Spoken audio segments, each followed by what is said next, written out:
وانه في شعره بين الانانيه وبين حب النفس.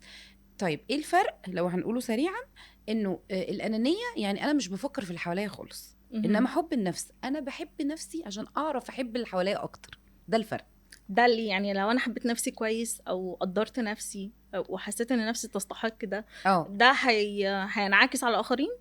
طبعا. بصي إن يعني مثلا لو هنتكلم عن ام بابنائها مثلا علاقتهم، الام اللي بتحب نفسها هتبقى سعيدة أكتر، هتقدر تدي مشاعر أكتر، مشاعرها هتكون سليمة أكتر، هتبقى واثقة في نفسها، فهتكون مثل مشرف لولادها أكتر. فاهمة قصدي؟